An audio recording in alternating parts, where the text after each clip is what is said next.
আসসালামু আলাইকুম সুপ্রিয় খামারি এবং ফেসবুক ভিউয়ার্স, আপনারা আশা করি ভালো আছেন।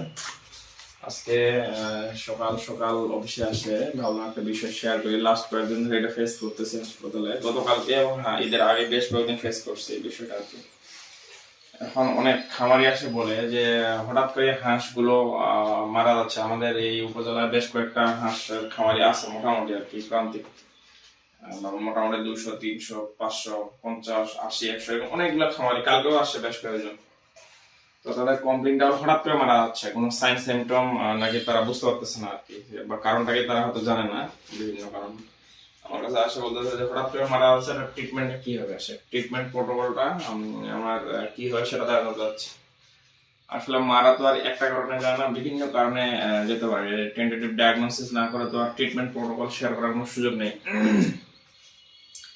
তো আমার কাছে যেটা মনে হয় ওনাদের কথা শুনে, বিভিন্ন কারণে এক এক ধরনের কারণে মারা যায় আর কি হাঁসগুলো।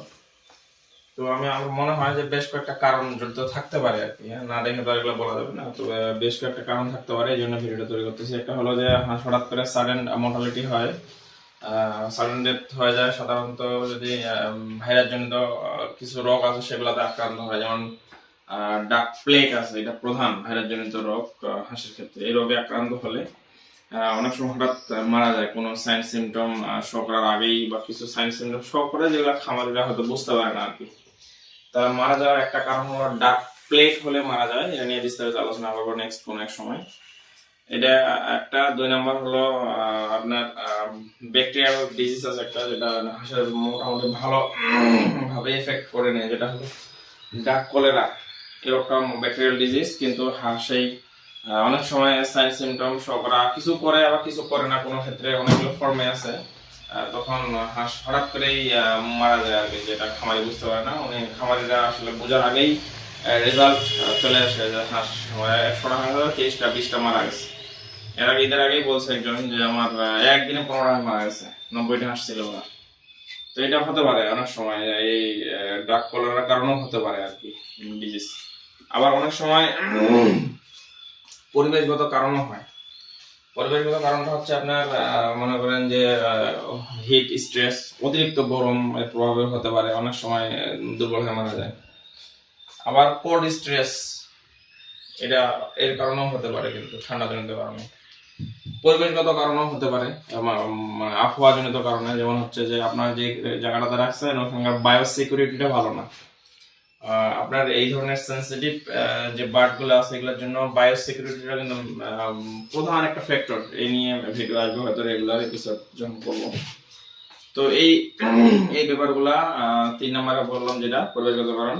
তাহলে হিট স্ট্রেস, কোল্ড স্ট্রেস একটা, 3 নম্বর হলো আপনার যে জায়গাটা রাখবেন বায়োসিকিউরিটিটা সবাই মেনটেন হয় না। সেটা কিরকম, দেখেন যে হাঁসগুলা যেখানে রাখছেন চারদিকে এমন পর্দা দেওয়া, অক্সিজেনের কোনো সুযোগ নেই যাওয়া আসা করা, যে ভেন্টিলেশন হবে, ভেন্টিলেটর নেই এখানে, আলো বাতাস পর্যাপ্ত যেতে পারে না, যার কারণে আবদ্ধ করে অনেক সময় হাঁস মারা যায়, এরকম আছে আমি দেখছি।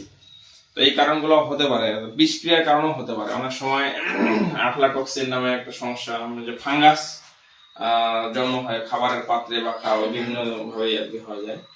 তো এইটার কারণও হতে পারে বিষক্রিয়ার কারণে, বা যেখানে যে খাবারটা দিলেন সেটা পচাবাসি, অতিরিক্ত বিষক্রিয়া আক্রান্ত হয়ে গেছে, বা যে পানিটা খাওয়াচ্ছেন সেটা দূষিত, পরিষ্কার পানি না। এই টাইপের সমস্যাগুলো হলেও কিন্তু হতে পারে। অনেক সময় কৃমিজনিত সমস্যা হলেও কিন্তু হাঁস মারা যায়।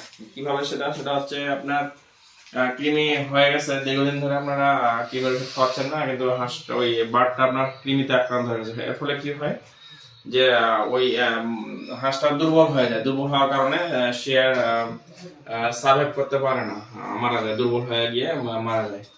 এই কারণগুলো হতে পারে আর কি। আবার অনেক সময় কিডনি লিভারের সমস্যা হলেও সাধারণত হাঁস মারা যায়। বিভিন্ন কারণ জড়িত আছে হাঁস মারা যাওয়ার পিছনে আর কি। তো আমি জাস্ট কারণগুলা কিছু চেষ্টা করলাম, কয়েকটা কারণ বলার এই ভিডিওর মাধ্যমে।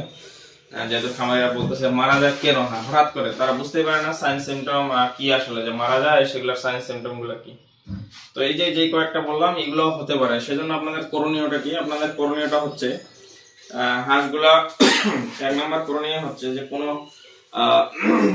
ভাইরাল ডিজিজের বিরুদ্ধে যে টিকাটা আছে এটা আপনাকে সময় মতো টিকা করতে হবে।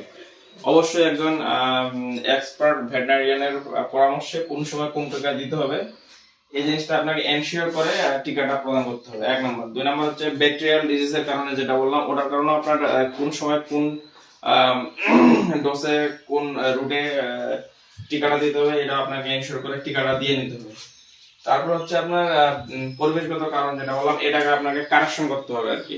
এই কারেকশনটা করেই আপনার হাঁসগুলা লালন পালন করতে হবে। আপনার বিষক্রিয়ার কথা যেটা বললাম, সেই খাবারটা আপনাকে এনশিওর করতে হবে যে সেখানে পচা বাসিযুক্ত দূষিত বা বিষক্রিয়া মুক্ত খাবার, একদম সুন্দর সুস্বাদু খাবার আপনাকে সাপ্লাই করতে হবে। যেহেতু আপনি কমার্শিয়াল ভাবে এগুলা চাষ করতেছেন, তাহলে আপনাকে সেভাবেই ট্রিট করতে হবে তাদেরকে। পাশাপাশি আপনার যে পরজীবী ঘটিত যেটা বললাম কৃমির কারণে, এটা আপনাকে এনশিওর করতে হবে যে সেটা আপনার হয়েছে কিনা, বা হলে সেই অনুযায়ী ট্রিটমেন্ট করতে হবে আপনাকে। পাশাপাশি আপনাকে কিছু ভিটামিন মিনারেল মেলনিউট্রিশন হয়ে যায়, সেক্ষেত্রে ভিটামিন মিনারেল অনেক সময় আরো বিভিন্ন কিছু উপাদান খাওয়ার একটা সুবিধা হয় তাদের জন্য। যে ভিটামিন অনেক সময় লেবু খাওয়ানো হয়, লেবুর রস আমরা সাজেস্ট করি, এটা খুব ভালো কাজ করে, ভিটামিন সি। তো এই টাইপের কাজগুলা করতে হবে। আর পাশাপাশি আপনার হাঁসগুলা যেখানে রাখবেন, খামারটা অবশ্যই নেট এন্ড ক্লিন হবে, এবং সেটা মাঝে মাঝেই জীবাণুনাশক দিয়ে স্প্রে করবেন। স্প্রে করলে হচ্ছে আপনার যে যে জার্ম গুলো থাকে সেগুলা কিল হয়ে যায় আর কি ওখান থেকে, এবং সুন্দর পরিবেশ তৈরি হয়। পাশাপাশি বায়োসিকিউরিটিটা মেইন, বায়োসিকিউরিটি নিয়ে বিস্তারিত আলোচনা করবো একদিন। বায়োসিকিউরিটিটা আপনাকে মেনটেন করতেই হবে। বায়োসিকিউরিটি মেনটেন না করলে আসলে যে কোনো অ্যানিমালের জন্য সেটা হ্যাজার্ড হয়ে যায়। তো এই বিষয়গুলো, ছোটখাটো বিষয়গুলো আপনাকে একটু খেয়াল রাখতে হবে। যে পাত্রটাতে পানি খাওয়াচ্ছেন সেটা পরিষ্কার কিনা, এটা খেয়াল রাখতে হবে। পানিটা দীর্ঘদিন ধরে ওই একই পানি পরিষ্কার না করে খাওয়াচ্ছেন কিনা, এটাও একটু খেয়াল রাখতে হবে। যেখানে থাকে ওই জায়গাটুকু আপনার পরিষ্কার পরিচ্ছন্ন কিনা, এটা আপনাকে মেনটেন করতে হবে। আপনি নিয়মিত হাঁসের মলগুলো পরিষ্কার পরিচ্ছন্ন করেন কিনা, এই জিনিসগুলো আপনাকে একটু কাজ করতে হবে। আপনি শুধু শুধু এক হাঁস কিনেই কোটিপতি হওয়ার স্বপ্ন দেখবেন, তা হবে না। আপনাকে পরিশ্রম করতে হবে এবং সঠিক লাইন অফ প্রোটোকল অনুযায়ী আপনাকে কাজ করতে হবে, তাহলে আপনি একজন সফল খামারি হতে পারবেন। তাছাড়া আপনার ওই যে আসে কমপ্লেন করেন যে আমার হাঁস মরে, এই কমপ্লেন আজীবন থাকে যাবে, কোনো রেজাল্ট আসবে না। তো আমি আপনাদের এইটা অনুরোধ করব যে আপনারা একটু সচেতন হবেন, এবং যে কথাগুলো বললাম এগুলো মেনটেন করলে আশা করি হাঁসকে আপনারা সুন্দর সুস্থ রাখতে পারবেন। এবং এর বিস্তারিত যে ডিজিজ ওয়াইজ আমি চেষ্টা করবো আপনাদের কমপ্লেন গুলা যেভাবে আস্তে আস্তে আমি কমপ্লেনের এগেনস্টে চেষ্টা করি ভিডিও তৈরি করার। তো আজকে সময় সংক্ষিপ্ততার জন্য আর এই ভিডিওতে আর কিছু বললাম না, বিস্তারিত হয়তো নেক্সট একটা একটা করে বলবো। ধন্যবাদ।